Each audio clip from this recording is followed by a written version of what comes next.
आणि यानंतर पुन्हा एकदा आपण नागपूरमध्ये जाऊयात। नागपूरमध्ये रामरक्षेचे बॅनर आता पालिकेकडून काढण्यात येतात। ठाकरेंच्या शिवसेनेकडून रामरक्षा आंदोलन सुरू झालेलं अगदी काहीच वेळात आपल्याला दिसून येईल आणि त्याच पार्श्वभूमीवरती ही बॅनरबाजी करण्यात आलेली होती। मात्र पालिकेकडून आता हे बॅनर काढण्यात येत आहेत। अगदी पाहतो आपण महापालिकेने ही कारवाई केलेली होती। उद्धव ठाकरे यांचे रामरक्षा महाआरतीचं आंदोलनाचे काही बॅनर लावलेले होते ते काढलेले होते आणि पुन्हा एकदा त्या गाडीतून महापालिकेच्या गाडीतून हे काढण्याचा प्रयत्न केला आहे। आपल्यासोबत काही पदाधिकारी आहेत, त्यांच्याशी आपण बोलणार आहोत। काय नेमकं सांगायचं आहे? काढलेले बॅनर तुम्ही पुन्हा घेतलेले आहेत? काढलेले बॅनर पुन्हा आम्ही लावून राहिलेलो आहे। या लोकांनी आमचा विरोध करायला नव्हता पाहिजे। आमचे जे होर्डिंग होते ते होर्डिंग जसे होते तसे ठेवायला पाहिजे होतं। असा विरोध करायला नको। काय नेमकं काय सांगायचं नेमकं?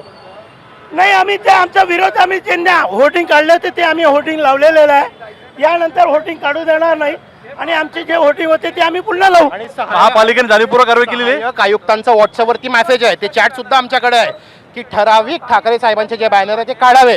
त्यांनी कर्मचाऱ्यांनी विचारलं झेंडे पण काढायचे का? म्हणजे झेंडे राहू द्या, फक्त बॅनर काढा। म्हणजे तुम्ही ठरवून त्या ट्रकमध्ये बघू शकतात 20 बॅनर्स आहेत, त्याच्यापैकी एक पण दुसऱ्या पक्षाचा नाही, दुसरं कोणता नाही म्हणता इल्लीगल। आमच्याकडे पावत्या आहे, आम्ही परवानगी घेतली आहे। ही एक तर्फी कारवाई कशासाठी? ही काय पद्धत आहे का वागायची? या सगळ्या बॅनरची परवानगी घेतली होती?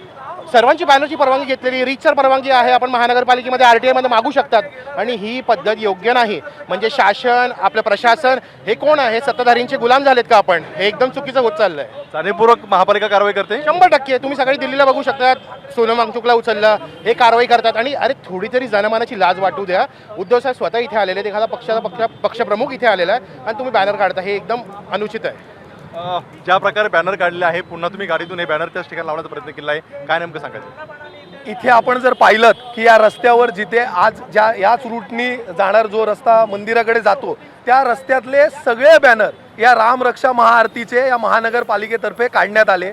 जेव्हा आम्ही त्या अधिकाऱ्यांना अडवलं, त्यांनी सांगितलं आयुक्तांचे आदेश आहे। मी आयुक्तांशी बोललो तर त्यांचं असं म्हणणं आहे की पावसामुळे काढायला सांगितलंय। तर पावसामुळे जर काढायला सांगितले आहेत ना, तर इथल्या स्थानिक नेत्यांचे बॅनर लागलेले आहेत, इथल्या सत्ताधारी पक्षाचे बॅनर लागलेले आहेत। तर पावसाचा त्रास हा फक्त रामाच्या बॅनरलाच आहे आणि सत्ताधाऱ्यांना नाही आहे। की रामाची एवढी भीती आहे ना की त्यांना एलर्जी झाली आहे, जे स्वतःला हिंदुत्ववादी म्हणतात आणि अशा प्रकारे फाडून रामाचे बॅनर जर काढत असतील आणि त्यांना जर ही एलर्जी असेल की शिवसेना उद्धव बाळासाहेब ठाकरे, सन्माननीय उद्धवजी ठाकरे हे रामरक्षा महाआरती घेणार आहेत आणि अयोध्येत चोरी झाली त्याच्याबद्दल घेणार आहेत, म्हणून हिंदुत्ववादी चेहरा म्हणून उद्धव साहेब पुढे येऊ नये म्हणून हे जर ते प्रकार करत असतील तर बॅनर काढून काही होणार नाही।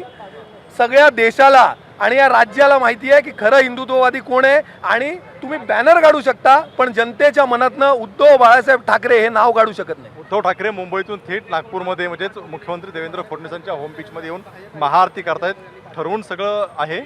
हे बघा, महाआरती आम्ही मुंबईत देखील केली होती आणि देवेंद्र फडणवीस मला वाटतं हे फक्त काय आता महापौर राहिलेले नाहीत नागपूरचे, ते राज्याचे मुख्यमंत्री आहेत ना। तर राज्याचे मुख्यमंत्री आहेत तर प्रत्येक राज्यातला जिल्हा त्यांचा असावा, फक्त नागपूर का? आणि आम्ही तर सगळीकडे रामरक्षा महाआरती घेणार आहोत। आता बॅनर काढलेलं आहे बऱ्याच ठिकाणचं, काय नेमकं भूमिका आम्ही असणार? सगळे बॅनर परत लावून घेतलेले आहेत। आपण पाहू शकतात की जेवढे बॅनर लावलेले ते आम्ही सगळे लावून घेतलेले आहेत। पण दुर्दैव असं की रामाचे बॅनर कशा पद्धतीत फाडून काढलेले ते आपण इथे पाहू शकता। हे त्यांनी फाडून काढलेले आहेत। स्वतःला हिंदुत्ववादी म्हणवणारे सत्ताधारी ह्यांनी ह्याच्याबद्दल उत्तर देणं हे गरजेचं आहे। महानगरपालिकेने परत जर कारवाई केली आणि परत जर बॅनर काढले तर काय भूमिका असणार आहे? आता महानगरपालिकेने जर परत बॅनर काढलं, आता आम्ही हात जोडून त्यांना विनंती केलेली आहे। हात जोडून त्यांना जे सांगायचं ते रामासाठी आम्ही सांगितलेलं आहे महाआरती संदर्भात। उद्या जर शिवसैनिकांनी हात सोडून सांगितलं तर त्याची तयारी त्यांनी देखील ठेवावी। 4:30चा कार्यक्रम नेमका कसा असणार आहे, कोण कोण उपस्थित असणार आहे, काय नियोजन आहे? सन्माननीय उद्धवजी ठाकरे साहेब असतील, संजय राऊत साहेब असतील, आदित्य ठाकरे साहेब आमचे युवा नेते असतील, अनिल देसाई साहेब खासदार आहेत, आमदार साहेब आहेत मुंबईतनं, सगळे पदाधिकारी मुंबईतनं इथे विदर्भातनं सगळे इकडे जमलेले आहेत, युवा सेनेचे पदाधिकारी आहेत आणि अत्यंत श्रद्धे भावनांनी आणि जल्लोषाने रामरक्षा महाआरती ही आज नागपूरला होणार।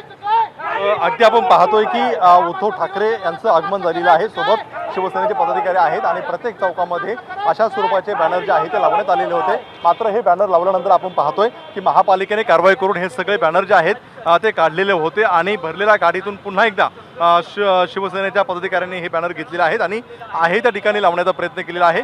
आमची परवानगी असताना सुद्धा अशा प्रकारची कारवाई ठरवून जे आहे ते महापालिका करते अशा प्रकारचा आरोप जे आहे तो ठाकरेंच्या शिवसेनेकडनं करता येतोय. पाहतो आपण घोषणाबाजी सुद्धा होताना पाहायला मिळते.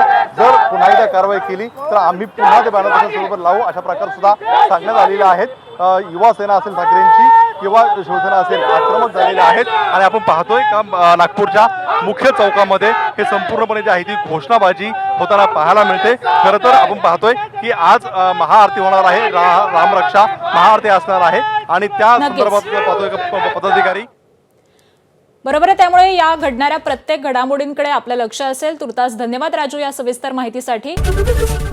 एबीपी माझा, उघडा डोळे बघा नीट.